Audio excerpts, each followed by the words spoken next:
Varicose వ్యాధితో బాధపడుతున్నారంట. తక్కువ ఖర్చుతో ట్రీట్మెంట్ కావాలి అనుకుంటే ఎవిస్ హాస్పిటల్ని సంప్రదించండి. నమస్తే రమగారు. నమస్తే జయ. రమగారు, 40+ క్రాస్ అయిన వాళ్ళు ఖచ్చితంగా ఈ నియమాలు పాటించాలి, పాటించటం మంచిది అనుకునే మీ పాయింట్స్ ఏమైనా ఉంటే చెప్పండి. తిండి తగ్గించుకోవాలి, జంక్ ఫుడ్ మానేయాలి, లేట్ నైట్ పార్టీసు అవి తగ్గించుకోవాలి, early to bed early to rise ఇది పెట్టుకోవాలి. ఓకే.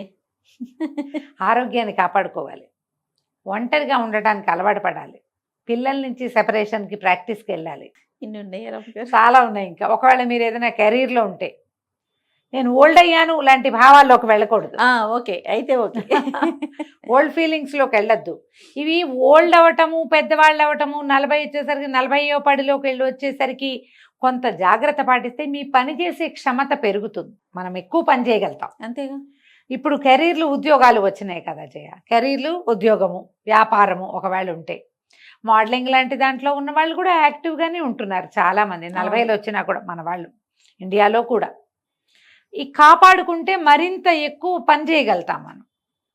ఇప్పుడు అవి లేవు, ఆ వ్యవహారం లేదు, ఏదో చిన్న ఉద్యోగం చేసుకుంటూ ఇంటిపటి నుండి పిల్ల మేకని చూస్తాం మనం. మనకు 40 వచ్చేసరికల్లా మన పిల్లలు మన నుంచి సెపరేట్ అవుతారు. నేను ఒంటరిగా ఉన్నాను అనే భావాల్లోకి వెళ్ళకూడదు. ఎంగేజ్ అవ్వాలి, మనకు ఏదైనా ఒక సొంత వ్యాపకం ఉంచుకోవాలి. సొంత డబ్బు, సొంత సంపాదన, సొంత సేవింగ్స్. నేను ఆడవాళ్ళని చెడగొడుతున్నానని భావించకండి, అలాంటి కామెంట్లు పెట్టకండి దయచేసి. ఇండిపెండెంట్గా ఉంటేనే ఈ కాలంలో కుదురుతుంది. వీటితో పాటు మీకు ఏదైనా సొంత వ్యాపకం క్రియేటివ్గా ఉంటే కనుక, ఏదైనా క్రియేటివిటీ ఉంటే దాన్ని ఎన్హాన్స్ చేసుకునేందుకు ఏదైనా ట్రై చేయటం, ముందు హ్యాపీగా ఉండటం, ఇది చాలా అవసరం. ఇప్పుడు ఎక్కడైనా ఇదివరకు 40s క్రాస్ అయితే పెద్దవాళ్ళు అనేవాళ్ళు, ఇప్పుడు 40 క్రాస్ అయితే పెద్ద ఏం కాదమ్మా. ఇప్పుడు ఎప్పుడు అంటారు రమగారు? ఇప్పుడు 50 దాటి 60 దాటితే, ఇప్పుడు నేను పెద్ద అంటే నువ్వు ఒప్పుకుంటావా? కాదు, అంటే 60 దాటాలి. 60 దాటాలిగా. ఏమో అప్పుడు సంగతి నాకు తెలియదు, ఇప్పుడైతే కాదు రమగారు. ఇప్పుడు నేను ఓల్డ్ కాదు. నేను ఓల్డ్ కాదని ఎంతమంది ఒప్పుకుంటారు? నాతో పాటు ఎంతమంది ఏకీభవిస్తారో చూడండి. నా వరకు నేను ఇప్పుడు ఒక ఏడాది 2 ఏళ్ళుగా నేను ఎక్సర్సైజ్ విగరస్గా ఎక్కువగా చేయటం, బాగా నడిచేయటం అవి తగ్గించుకున్నాను. ఏవో హెల్త్ ఇష్యూస్ రకరకాలు ఉన్నాయనుకో, కానీ నేను ఎంతమంది వచ్చినా వంట చేసేయగలను, ఎక్కడికైనా వెళ్తే 4 అడుగులు నడవగలను. ఆటే జంక్, సాధారణంగా జంకులు తిన్ను, అన్నీ కూడా తెలిసిందే. అవునండి, తక్కువ తింటాను, రాత్రిపూట ఫుడ్ తక్కువ, పూర్తిగా తక్కువ.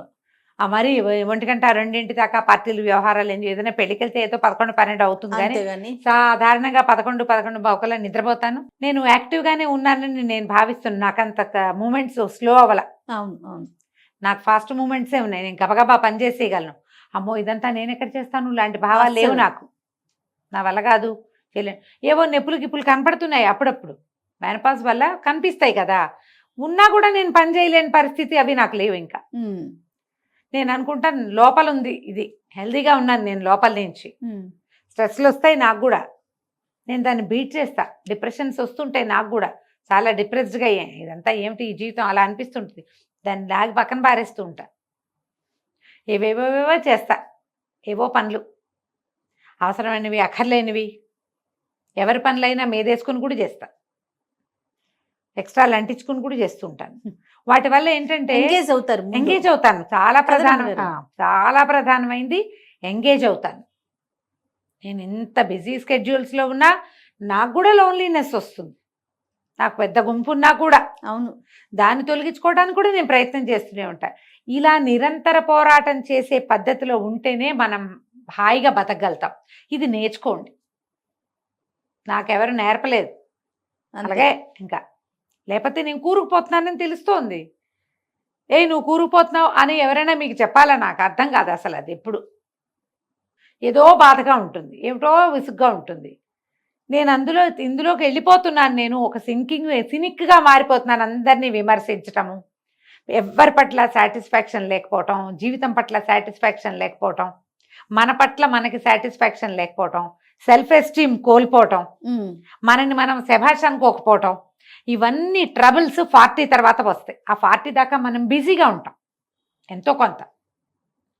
ఇక్కడి నుంచి మన లోన్లీనెస్, మనకి జనాలతో సెపరేషను, ఆ శరీరం కొంత సహకరించకపోవటము, కాస్త బ్యూటీ వ్యవహారాలు కొద్దిగా మేకప్ పెరిగి బ్యూటీ తగ్గడము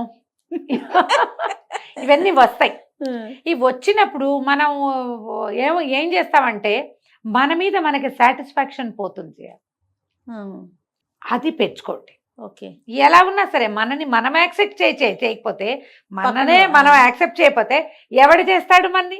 వాళ్ళు ఎవరో ఎందుకు చేయాలి? ముందు మనం చేయాలిగా. కరెక్ట్. మనని మనం శభాష్ అనుకోవాలి. వెరీ గుడ్, నేను బాగా చేశాను అనిపించాలంటే నువ్వు బాగా చెయ్యాలి ముందు. అది ఏమైనా చెయ్యాలి. ఇది చేయకపోతే కష్టమేనమ్మా. చేయకపోతే మనం బయటపడలేం వీటిలోంచి. ఎందుకంటే మనకి సమాజాలు చిన్నవి జయ. అవునండి, నేను ఎప్పుడు ఈ మాట చెప్తూ ఉంటే జయ లోపల ఎలా ఉంటుందంటే ఏదో నొప్పిగా ఉన్న ప్రాంతంలో మళ్ళీ కొడుతున్నట్టు ఉంటుంది. ఇక్కడ మోచేతి మీద దెబ్బ ఉంది, అక్కడ మళ్ళీ దెబ్బ తగిలితే ఎలా ఉంటుంది? అలా అనిపిస్తుంది నాకు ఈ మాట చెప్పడానికి. మనకి మన అమ్మా నాన్నలకి మనం ఒకళ్ళే ఇద్దరే పిల్లలుగా మనం కూడా ఉన్నాం. కొంతమంది నా ఏజ్ ఉన్న వాళ్ళు ఉన్నారుగా.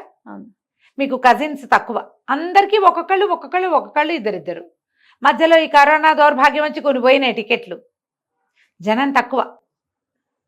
ఫ్రెండ్ సర్కిల్ మెయింటెనెన్స్ అందరి వల్ల కాదు, ఫ్రెండ్స్ తోటి కూడా తూతూ మేమే అనుకుంటూ ఉంటారు. ఒకళ్ళనొకళ్ళు యాక్సెప్టెన్సీ పోయింది. ఎప్పుడైతే మనం పాండమిక్ చూసామో జయ, ఇతరులని భరించటం అనేదే పోయింది మన దగ్గర. ఇప్పుడు అలవాటు పడిపోయిందంట. ఇప్పుడు లోన్లీనెస్సే కాదు, అవతల వాళ్ళలో తప్పులు ఎంచడం మనం ఎక్కువగా చేస్తున్నాం. ఎంతసేపు తప్పులు ఎంచుతాం. అవును, అప్పుడు ఎవరుంటారు మనకు మనమైనా ఉండాలిగా. అంతేగా కదా. మనుషులు నుంచుకోండి. 40 దాటాక ఫ్రెండ్షిప్ చేయండి. ఇది ఒకటి నేర్చుకోండి. మీకంటే చిన్నపిల్లల్ని చూసుకోండి, వాళ్ళు యాక్టివ్గా ఉంటారు, మనం వాళ్ళతో పాటు లాగేస్తాం. నాకు అలాగే ఉన్నాయి టికెట్లు, చిన్నవి చిన్న ఫ్రెండ్స్. వాళ్ళతో మాట్లాడుతూ ఉంటే మనం ఇంకొంచెం యంగ్గా అవుతాం. అవును, మన ఏజ్ ఫ్రెండ్స్ మనకి ఎలాగ ఉంటారు? మన క్లాస్మేట్లు, కజిన్స్, క్లోజ్ కజిన్స్ ఉంటారు. వీళ్ళతో పాటు చుట్టుపక్కల ఇళ్లలోనో ఏ ఫేస్బుక్ ఫ్రెండ్సో యంగ్స్టర్స్ అనగానే ఎక్కడికో వెళ్ళిపోద్దామా. కొంచెం మోతాదుగా ఉండి ఉంచుకోండి ఫ్రెండ్షిప్. ఎవరితోటైనా కబుర్లు చెప్తూ ఉంటే అప్పుడు అన్నీ బాగుంటాయి. నేను ఎప్పుడో చూసాను గుడ్డి సినిమా. గుడ్డి తెలుసా నీకు? ఎవరికి తెలీదా? అందరు చూడండి, నా ఫేవరెట్ సినిమా. తెలుగేనండి కాదు, హిందీ సినిమా. జయబాదురి యాక్ట్ చేశారు అందులో. జయబాదురి అప్పటికి చాలా యంగ్, ఆవిడ మాకంటే చాలా సీనియర్ కదా, చిన్నపిల్ల. అందులో ఒక ప్రార్థనా గీతం ఉంటుంది. సబ్కో మన్కో శక్తి దేనా మన విజయ్ కరే, దూసరో కే జైసే పెహలే ఖుద్ కో జై కరే. ఇది ఆ పాట. అపని మన్కో శక్తి దేనా మన విజయ్ కరే, మన మనసు విజయం చేయాలి. ఈ పాట ఎంత బాగుంటుందో, నేను అసలు బాగా పాడలా, ఎంతో బాగుంటుంది. ఆ 2 వాక్యాలు నాకు చాలా చిన్నప్పటి నుంచి ఇష్టం. నాకు హిందీ వచ్చిన అర్థమయ్యే నాటికి చూసిన సినిమా అది. ఎవరినో జయ కాదు, ముందు నీకు జయకారం చేసుకో. నిన్ను నువ్వు శభాష్ అనుకునే లెవెల్లో నువ్వు ఉండు. అంతే. నువ్వు ఏడ్చినట్టుండి ఏదో ఒకటి చేసేసి శభాష్ అనుకోవద్దు. బాగా చేసి, బాగా ఉండి, మనిషిగా ఉండి, సరైన వ్యక్తిగా, మంచి తల్లిగా, మంచి సోదరిగా, మంచి భార్యగా, మంచి యజమానిగా, మంచి ఉద్యోగిగా ఉండడానికి ట్రై చేయి.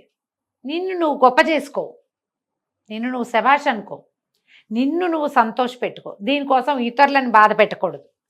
అది డెవలప్ అయింది ఇప్పుడు. నువ్వు హ్యాపీ అవ్వాలంటే వాళ్ళు ఏదైనా అని నువ్వు హ్యాపీ కాదు, నువ్వు అచీవ్ చేసి హ్యాపీ ఫీల్ అవ్వు. గుడ్డి సినిమా వెతకండి అందరూ, ఈ పాట కోసం వెతకండి. అబ్బో భలేగా ఉంటుంది పాట, చాలా బాగుంటుంది. అసలు ఆ 2 వాక్యాలు చాలు, ఇంకేం వద్దు. మన పట్ల మనకి డిస్సాటిస్ఫాక్షన్ ఉంటే దాన్ని పోగొట్టుకోండి. స్ట్రెస్ రిలీవ్ అవ్వడానికి ఏదైనా చేయండి, ఎనీథింగ్. మిమ్మల్ని గోతుల్లో పడేసే వాటిలోకి వెళ్ళొద్దు.